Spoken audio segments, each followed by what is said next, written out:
देख रहे हैं राष्ट्रवादी संदेश।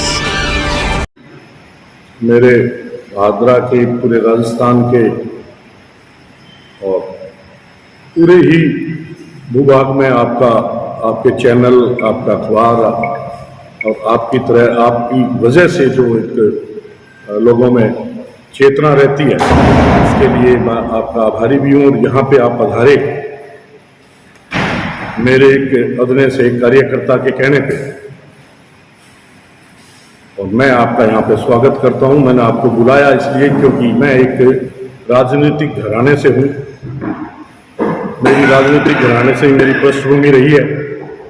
मेरे पिताजी, मेरे भाई साहब, मेरे ताया जी, और मैं भी कोऑपरेटिव बैंक का 10 साल तक चेयरमैन रहा, आज भी बैंक का डायरेक्टर हूँ। एरिया की बातों को उठाना मेरा कर्तव्य और मेरा धर्म बनता है।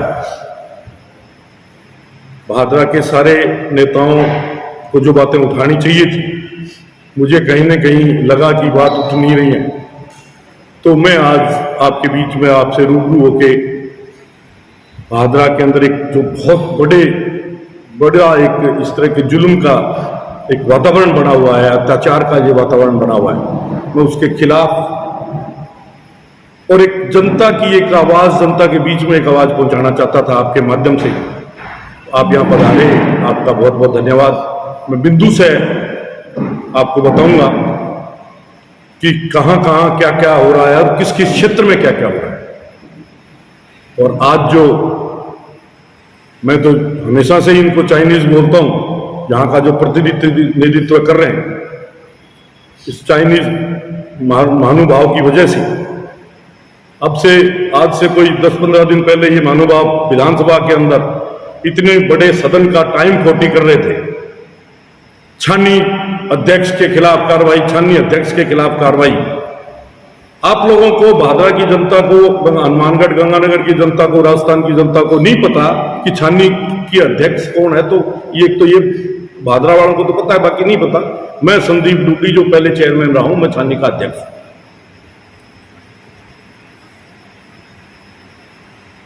कई सालों से मैं अध्यक्ष बनता आ रहा हूं, कई टर्म हो गए मेरे को अध्यक्ष बनते हुए। अब की बार भी मैं टोटल पूर्ण बहुमत से गांव के अंदर अध्यक्ष बना हूं। वहां पे इन एमएलए साहब ने बहुत ही जोर लगाया था मुझे हराने के लिए, लेकिन इनकी बात नहीं पड़ी। फिर ये गए कि इसके खिलाफ क्या करें। छानी सोसाइटी की हमारे गबन हुआ था, मैंने उसकी जांच करवाई थी। 2 जांचें हो चुकी हैं। आरोप पत्र तय करना डीआर को अभी बकाया है। जांचें होके आरोप तय हो चुके हैं, लेकिन उसके अंदर प्रक्रियाएं होती हैं। 56 की, 57 एक ये जांचें होती हैं। ये कोऑपरेटिव का अपना एक तरीका होता है, उसके बाद में वो तय करते हैं, फिर एफआईआर दर्ज होती है। तो इंडिविजुअल तो उस व्यवस्थापक के खिलाफ एफआईआर दर्ज कर दी गई थी, वो अंदर भी रह के आ गया था, लेकिन कोऑपरेटिव की तरफ से अभी तक उसके खिलाफ कार्रवाई नहीं हुई। तो इन लोगों ने माहौल बनाया कि ये जांचें हो रही है, इसके खिलाफ क्या किया जाए। तो एमएलए साहब के दिमाग में आई कि इस आदमी के खिलाफ हो रहा है, तो इस अध्यक्ष को क्यों न फंसाया जाए। ये डुडी परिवार का है, इनको बदनाम करने के लिए इसको इसके अंदर फंसाया जाए। तो ये पहले, आज से 6 महीने पहले तो मंत्री के यहाँ गए थे, एप्लीकेशन लगाई। मंत्री जी ने इनको बाय हैंड एप्लीकेशन दी। वो एप्लीकेशन की कॉपी भी मेरे पास है। इन्होंने कहा कि साहब ये अध्यक्ष के खिलाफ कार्रवाई हो। ये रजिस्ट्रार के पास गई, वहां से इन्होंने कमेटी गठित की जो कि छानीबड़ी के अंदर जांच करने आई। उस कमेटी की जांच की रिपोर्ट जाने से पहले इसने विधानसभा के अंदर अभी 15 दिन पहले शोर मचाया। तो वो कमेटी के सारी की सारी कमेटी वापिस आई। 2-3 दिन पहले, 4-5 दिन पहले वो जांच कर रही थी। जांच के दरमियान इसके आदमी वहां गए, इसने पता किया, फोन पे उस जांच अधिकारी से बात की। तो उन्होंने कहा भी इस जांच के अंदर तो साहब कुछ नहीं आ रहा। तो बोले 2 साल पहले के आदेश, बोले साहब आदेश लिख लो। इसने आधे घंटे के अंदर व्हाट्सएप पे रजिस्ट्रार ऑफिस से आदेश मंगवा दिए, यहीं पे अधिकारी आए हुए को, कि ये 2 साल की और जांच करवा। तो वो 2 साल की और जांचों के कागज लेके उसके अंदर जांच करने में लगे, सिर्फ इसलिए कि किसी तरीके से इस अध्यक्ष को फंसाया जाए। तो ये तो मैं आपको सहकारिता की एक बात बता रहा हूं। सहकारिता की एक दूसरी बात और बता रहा हूं, क्योंकि मैं इस क्षेत्र से जुड़ा हूं। सहकारिता के अंदर वार्ड होते हैं, वार्डों के चुनाव होने हैं आगे कोऑपरेटिव बैंक के चेयरमैन के लिए। मैं भादरा का चेयरमैन रहा, तो भादरा के हर एक सोसाइटी के अंदर गोदाम, 1.5 लाख रुपए तक यहाँ के लोगों को दिलवाए थे, जो कि माफ हुए। हर एक के घर में 1.5 लाख रुपए का फायदा हुआ, वो कि आपके देन, आप पत्रकार बंधु हो, अपने तहसील के लोगों की वजह से मैं बना था, उन लोगों की कृपा दृष्टि रही। लेकिन मैंने जो मैं कर सकता था वो मेरे एरिया के लिए मैंने उस समय किया था।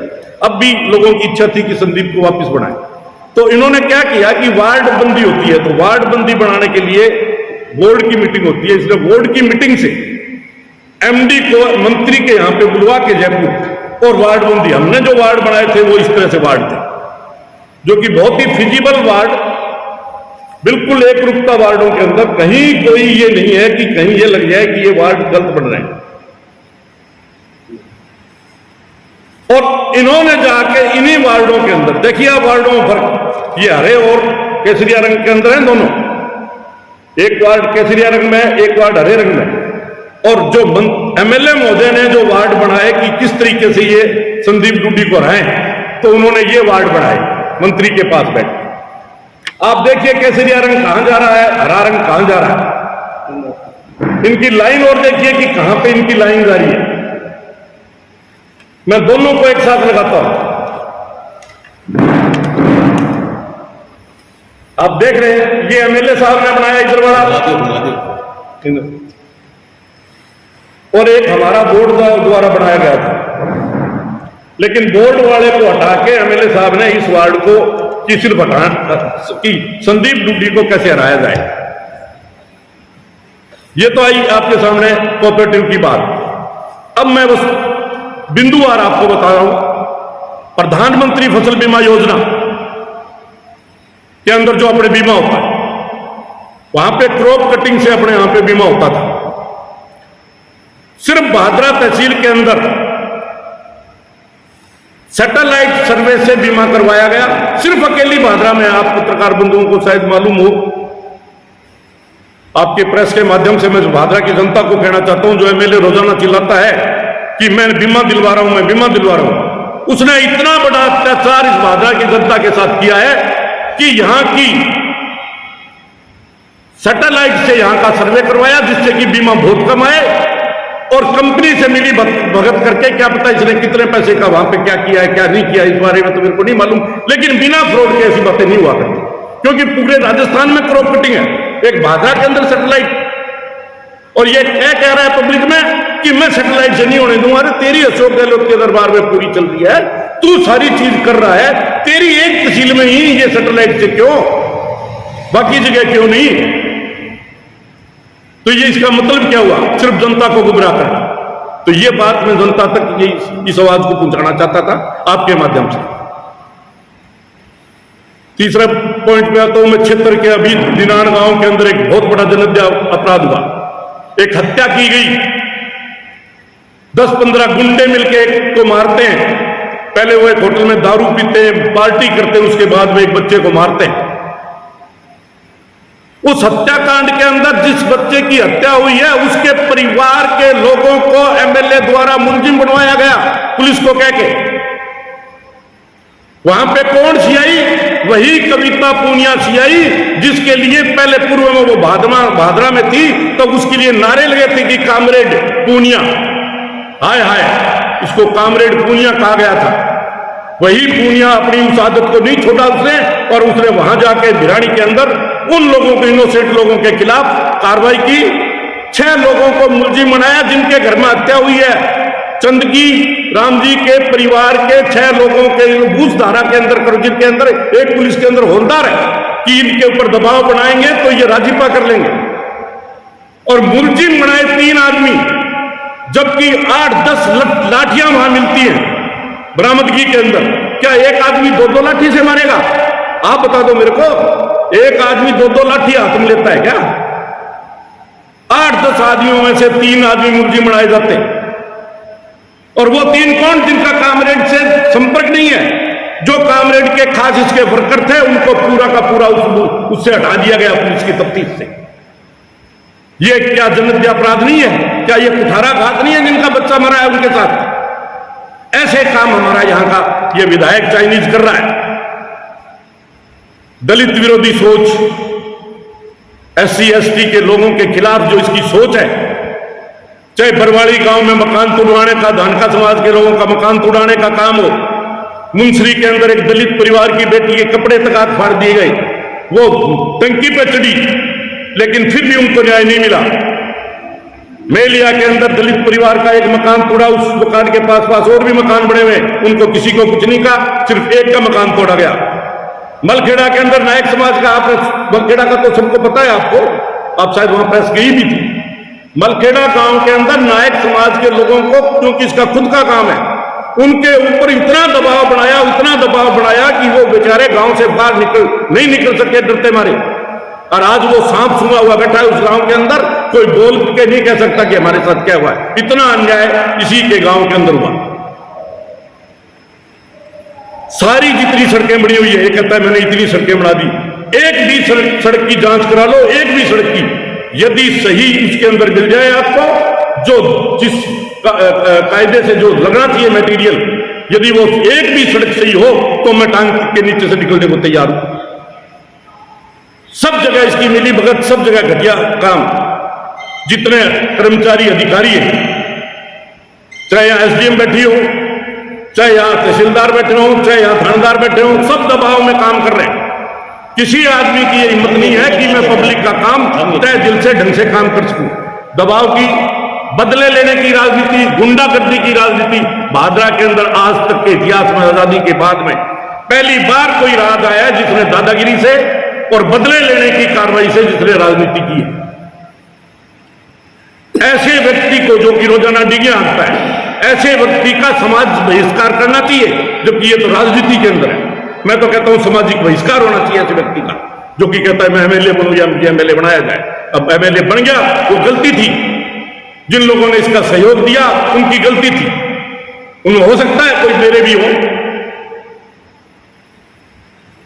उनकी गलतियां थी, तो वो गलतियों की वजह से आज भादरा बहुत पीछे चला गया। भादरा के लोगों के अंदर डर की भावना है। आज सड़क पे कोई जाता है तो हर आदमी डरता है कि कामरेड के आदमी तेरे साथ कुछ ना कर दे।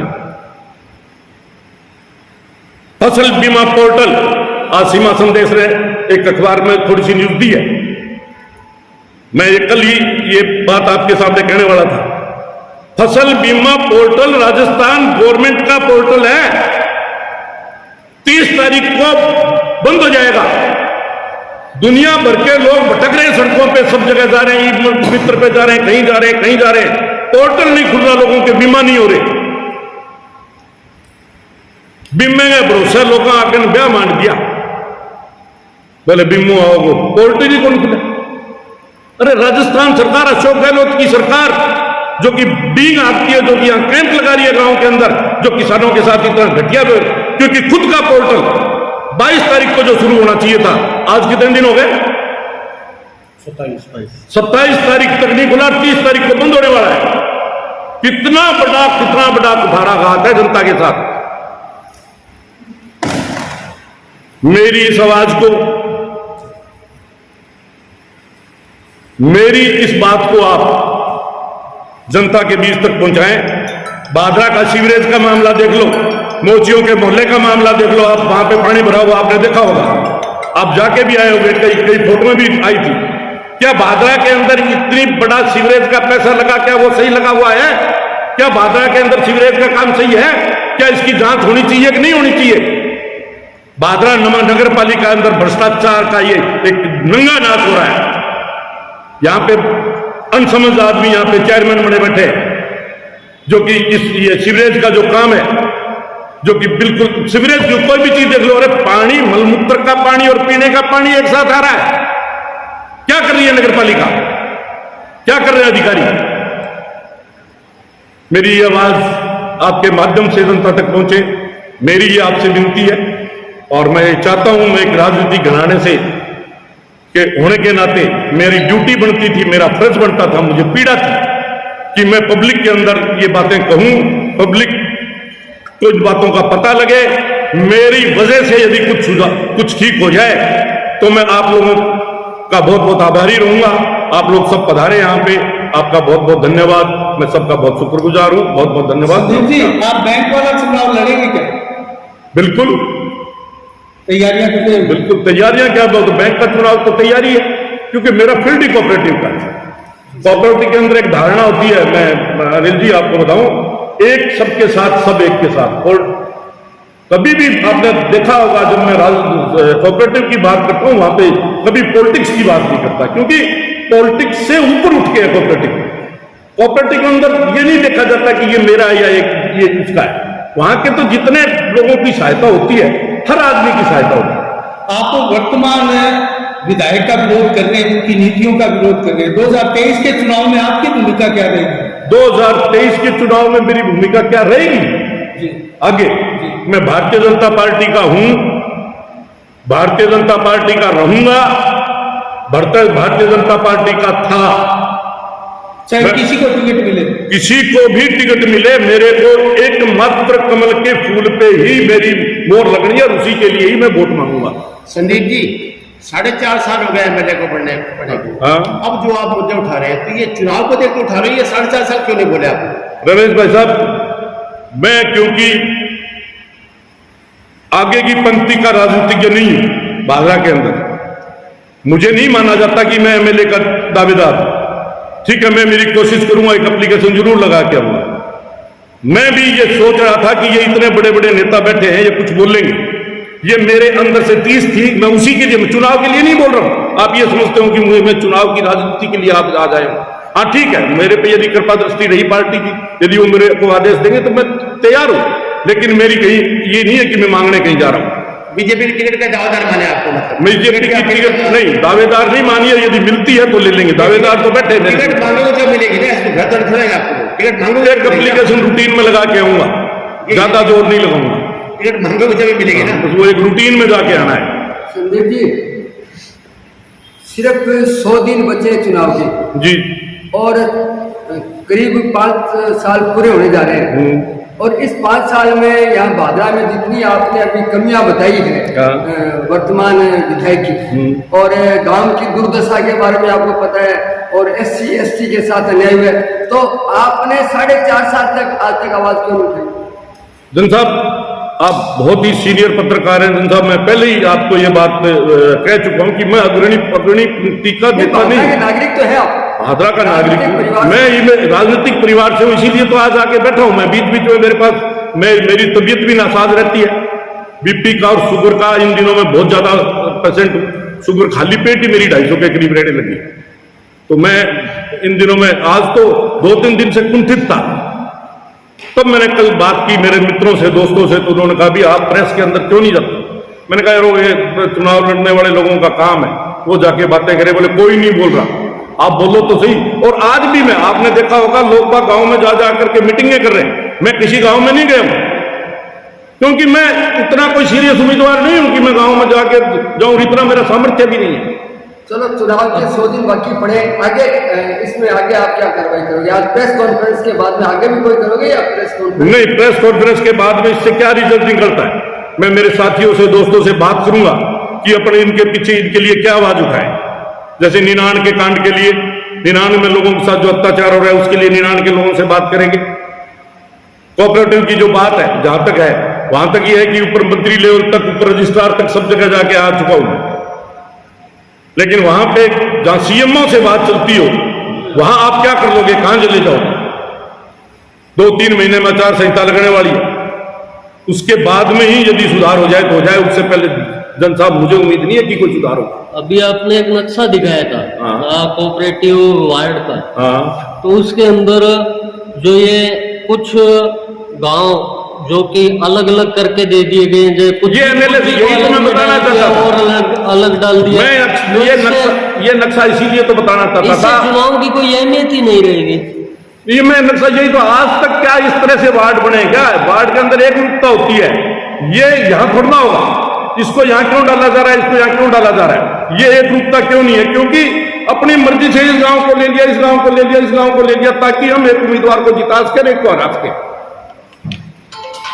इस तरीके की, जहां जो कि बोर्ड का काम है, वो बोर्ड का काम यदि राज कर रहा है, MLA करवा रहा है, तो कहां रह गया प्रजातंत्र? राजतंत्र हो गया ना ये अशोक गहलोत की सरकार का कारनामा है। सुनील जी, वर्तमान के अंदर भादरा के अंदर शासन व्यवस्था देखा, चोरियां की देखा, डकैत की देखा, और सड़कों को हाल चिट्टे की देख लो आप, ये हालत पर क्या कहना चाहोगा, शासन और प्रशासन की जो शैली है पर क्या कहना चाहोगे? है कहां शैली, सारी की सारी रुपया शैली हो रही है। नहरों के देख लो आप, कौन सी नहर में सफाई है? ठेके किसके पास है?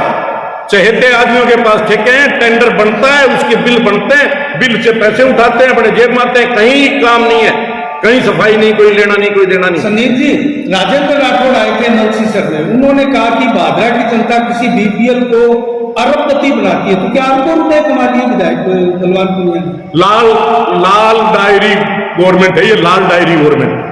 ये मैं सबसे पहले बोलना चाहिए था, ये लाल डायरी गवर्नमेंट।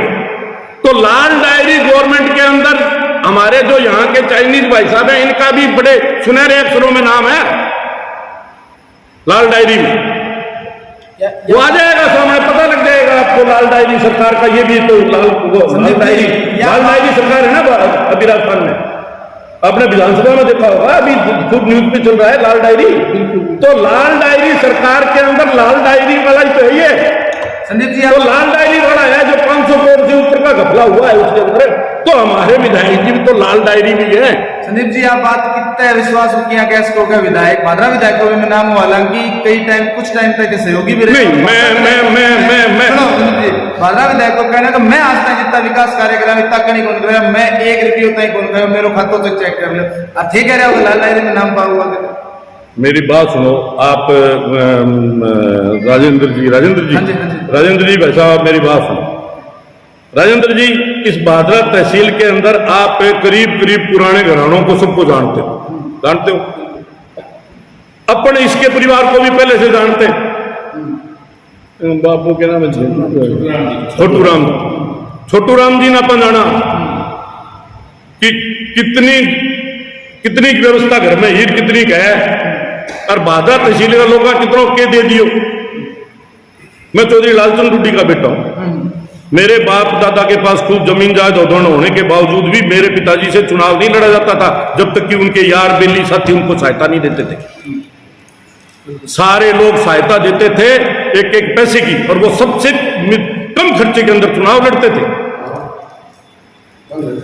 तो इतना पैसा आना और इतनी बड़ी बड़ी गाड़ियों के अंदर चलना, और जिस तरीके के सब घरवालों के शौक हैं, और जिस तरीके का हमारे ये सभी, देखो अकेले की बात नहीं है। लाल डायरी ने और अपने अखबारों को हमेशा खुलासा किया है कि यहाँ वार्डबंदी हुई है, यहाँ बहुजन समाज वालों को लिया गया है, यहाँ खरीद फरोख्त तो शुरू से ही अपने को पता लग रहा है। तो हमारे वाला तो मास्टर है, ये तो जब धरने देता था तभी ले लिया करता था पैसे। जब ये कुछ नहीं था तब भी धरने देता था, जब ये खर्चों काट दें तो। अब तो ये बड़ी बात होती है, उड़ती चिड़िया का पर खेच लिया है। संदीप जी, सारी एक शैली है कि मुखर हो गए, संदीप जो कहे मुखर हो गए बोल रहे, और विरोध करे तो मुखर हो गए बोल रहे। अब कहना उस जनता को सवाल वो भी है कि डुड्डी परिवार ही वह है जगह आज वर्तमान विधायक ने सरताज दियो बाने सहयोग मैंने धोखो करके। मैंने राजेंद्र जी आपके कहने से पहले, जब मेरा अभी बीच के अंदर ही ये स्टेटमेंट आ गया, मेरे वालों ने ही साथ दे दिया होगा, लेकिन मैं इस छत के नीचे बैठा हूं, मैंने इस आदमी का साथ नहीं दिया। मैं नहीं कह सकता मेरे घर में से दिया है, मेरे घर में से किसने दिया होगा ना दिया, लेकिन मैंने नहीं दिया। और मैंने उस समय विरोध भी किया था कि मत दो, या तो खुद चुनाव लड़ लो या संजीव का साथ दे दो। हमारा विधायक ये कह रहा है कि मेरा जो चुनाव है वो विकास के लिए, मैंने जितना काम किया उतना शायद आज तक किसी विधायक ने काम नहीं किया। जन साहब, आप मेरे पिताजी के बहुत घनिष्ठ मित्रों में से एक रहे हैं, और मेरे ख्याल में मेरे पिताजी की गाड़ी ढाणी से जब स्टार्ट होती थी, जब जन साहब को पहले मैसेज होता था कि जन साहब जयपुर चलांगा, जन साहब हनुमानगढ़ चलांगा, जन साहब दिल्ली चलांगा, याद है ना आपको?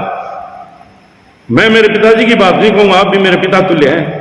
क्या आप लोगों ने जितने काम कराए थे उसका आधा भी करवाया इन्होंने? आपके मुंह से ही बता दो।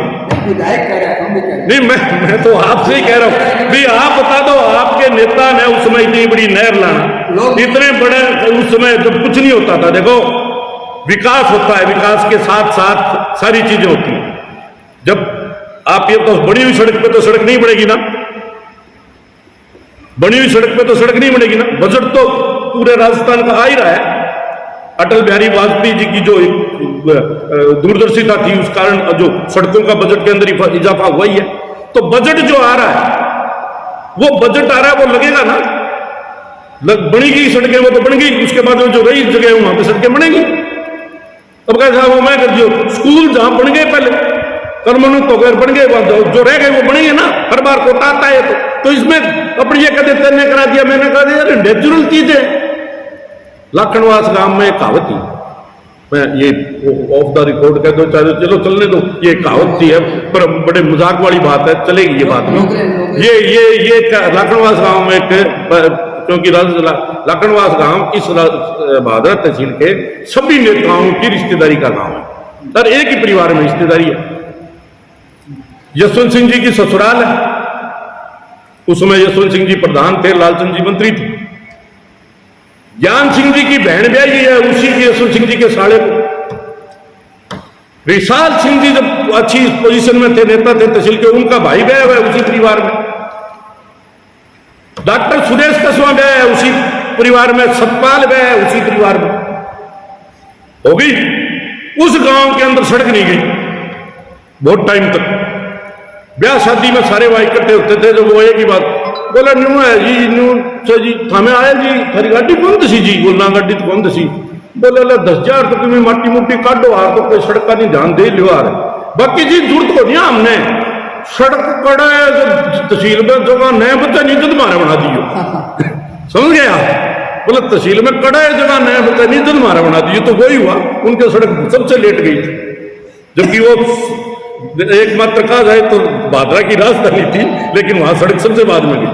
तो ये तो एक वो है विधाता का कि आप चले जाओ चित्तौड़ डिवीजन के अंदर, आप चले जाओ उदयपुर डिवीजन के अंदर, आप चले जाओ भीलवाड़ा साइड में, आप चले जाओ पूरा जयपुर से उस साइड के अंदर, आपको पूरे सड़कों के जाल मिलेंगे।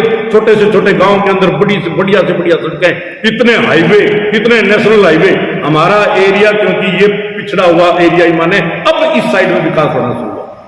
अब आप देख रहे हो, अपने अपने नहीं, आप पूरे एरिया में चाहे पल्लू की सड़क अपन जाते हैं, अर्जन सबसे आगे वो हाईवे बन रहे हैं, 2 लगातार पैराफेरी हाईवे बन रहे हैं। तो ये जो सड़कें अब बन रही हैं, इधर सेरडा वाली सड़कें देख लो और देख लो, तो ये तो अब जब वो कह रहे लखनवास वाला के कड़े ही जगह नहर हमारे बन जाते, तो ये तो वो है राजस्थान सरकार ने अब इधर ध्यान दे लिया, या जो भी सरकार आएगी वो, क्योंकि उधर हो गया फिर, अब इधर का डेवलपमेंट चालू है, ये तो डेवलपमेंट बारी बारी हो रहा है। संदीप जी, जनता को सवाल एक वो भी है कि डुड्डी परिवार पूरा बिखर चुकी है, कभी एक कोई उसके, क्योंकि इन्हें कार्तिक तैयारी करना है, इन्हें संदीप जी, जयदीप जी, टीपी सिंह जी को परिवार लग रहे, तो और चुनाव जो है डुड्डी परिवार एक होगी लड़ेगा या फिर अलग अलग गुटा के अंदर लड़ेगा? मैंने स्थिति आपको बिल्कुल स्पष्ट कर दी मेरी, कि मैं भारतीय जनता पार्टी का हूं, भारतीय जनता पार्टी को वोट दूंगा। डुड्डी परिवार को यदि भारतीय जनता पार्टी टिकट देती है तो मैं उसको वोट दूंगा, यदि संजीव को टिकट देती है तो मैं संजीव को वोट दूंगा। मैं भारतीय जनता पार्टी, लालचंद जी की राजनीतिक विरासत को बचा पाने के लिए आप ये राजनीतिक विरासतों की बातें हुआ करती थी, बहुत पुरानी टाइम था, पुराने जमाने में चली गई। नई राजनीति के अंदर जो पार्टियां चाहती हैं उनको टिकट मिलती है, और टिकट के हिसाब से ही राजनीति करनी पड़ती है। मैं तो कार्यकर्ता के नाते बीजेपी का संघ का स्वयंसेवक रहा हूं, मैं तो पार्टी के साथ रहूंगा और पार्टी का रहूंगा। संदीप जी, एक अंतिम सवाल हमारा है आपसे। एक वीडियो आपका वायरल हुआ था कुछ गाली गलौज का, क्योंकि आप बहुत बड़े नेता हैं, जिम्मेदार है, उसके बाद में कोई बयान नहीं आया था, तो उसके ऊपर आप क्या कहना चाहते हैं? छानीबड़ी गांव की बात है, उत्तेजित हो गया था, वो मेरी गलती रही है, लेकिन वो इस तरह की गाली नहीं थी कि अपन जिसको ये कह दे कि मैंने किसी पर्सनल कोई किसी को देख के गाली दी है। वो एक भाषा के रूप में मेरा निकल गया था, क्योंकि मैं काफी ज्यादा एजिटेड हो गया था, क्योंकि मैं इतना काम कर रहा था। खाद की जब किल्लत आई थी तो मैं सारे गांव के अंदर मैंने खाद की व्यवस्था कराई थी। हमारे पे इफ्को वालों ने हमारे पे लगा दिया, मतलब प्रेशर डाल दिया कि आपको खाद कब मिलेगी, तब आप नैनो यूरिया लो। मेरी सोसाइटी जिसके अंदर इतना बड़ा गबन हुआ उसके अंदर पैसे की किल्लत थी, हमने गांव से उधरत लेके, उधर आप समझते हो, हम सामान मंगा रहे थे, खुद के पास पैसा नहीं, स्टॉक नैनो का हो गया, नैनो नहीं निकालेंगे तो खाद कैसे मंगाएंगे दूसरी।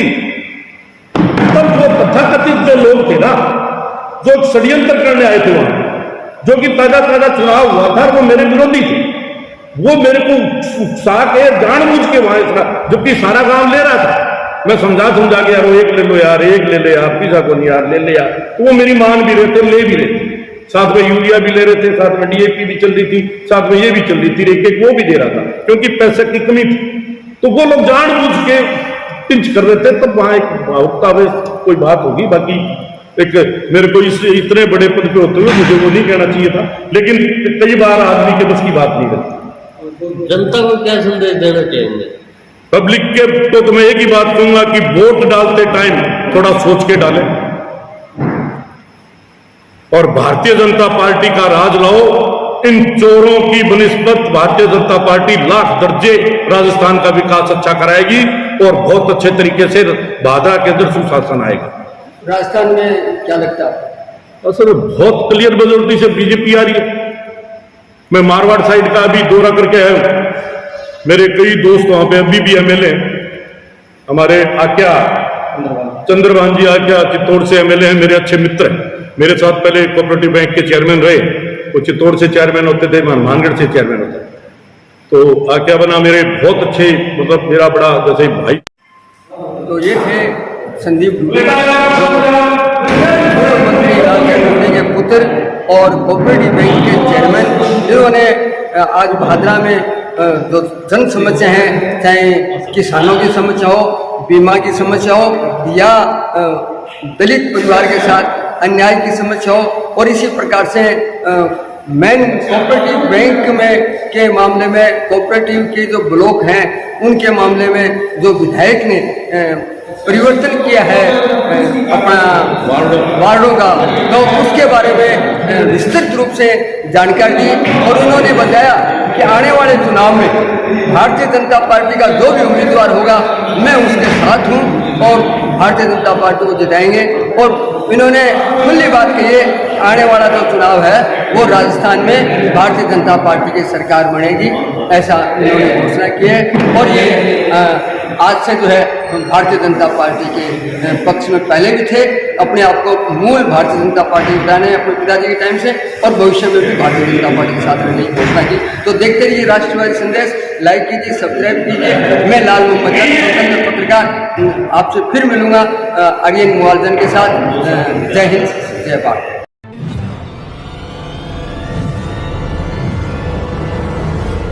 हमारा वीडियो आपको अच्छा लगे तो सब्सक्राइब करें, बेल आइकन दबाएं और लाइक करें।